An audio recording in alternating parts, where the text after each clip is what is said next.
Welcome back to Ghost of American. Tonight's story is a true haunting from New England. A story that reminds us that some houses don't just shelter people. They watch them. Let's begin. Continuous horror story.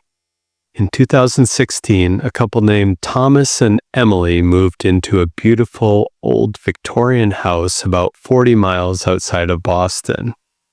It was the kind of home people dream of: large windows, wooden floors, classic architecture, and a peaceful little neighborhood. The price was surprisingly low, but the realtor simply said the previous owners left unexpectedly. Thomas didn't think much of it, but he would soon realize why the price was so low and why no one stayed there for long. Their first night was quiet at first, but around 2:47 a.m., Emily woke up suddenly. She didn't know why until she realized she could hear something faint in the hallway. Something like a soft whisper. It wasn't a voice she could understand, more like a breath right behind the door.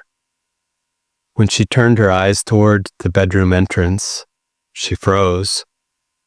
The door, which she was sure they had closed before sleeping, was slightly open, as if someone had gently pushed it from the other side. The next morning, Thomas was working in the backyard while Emily unpacked inside. He felt a strange sensation, like someone was staring at him. When he looked up, he saw a dark, human-shaped figure standing in their bedroom window, looking down at him. The eyes were pitch black, like holes. Startled, Thomas ran inside and rushed to the bedroom. But the room was completely empty and the window was locked from the inside. He brushed it off as his imagination, but a sense of uneasiness stuck with him.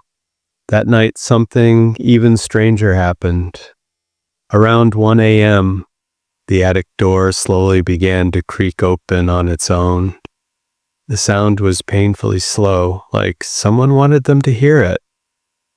Thomas grabbed a flashlight and stepped toward the attic stairs. Emily told him not to go up, insisting she heard footsteps above earlier. But Thomas still opened the door fully and shined the light inside. The attic was empty, except for an old rocking chair in the corner, gently moving as if someone had just stood up from it. They both tried to sleep, pretending nothing was wrong, but the house had other plans.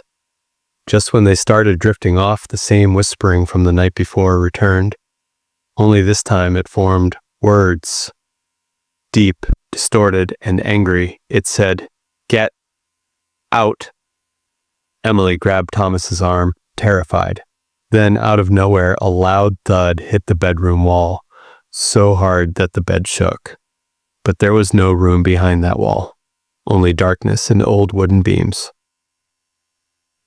Around 4 a.m., unable to rest, Thomas went downstairs for water. When he stepped into the kitchen, his breath caught in his throat. On the refrigerator door, written in dark red smears, were the chilling words, "We don't want new people." At that moment, Thomas didn't think, didn't pack, didn't question. He ran upstairs, woke Emily, and they left the house immediately, driving away in the middle of the night, just like the previous owners had. The next day, when the realtor was called to inspect the house, he didn't seem surprised. He simply sighed and said, "You're not the first. That house, it doesn't like strangers." Today, that Victorian home still stands at the edge of the small New England town. Empty, locked, waiting. Locals say the house chooses who gets to stay and who must leave, and it always warns them first. Tell me, if this happened to you, would you stay even one night in that house? If you enjoyed the story, make sure to like the video and subscribe for more real American horror stories right here on Ghost of American. Thanks for listening, and good night.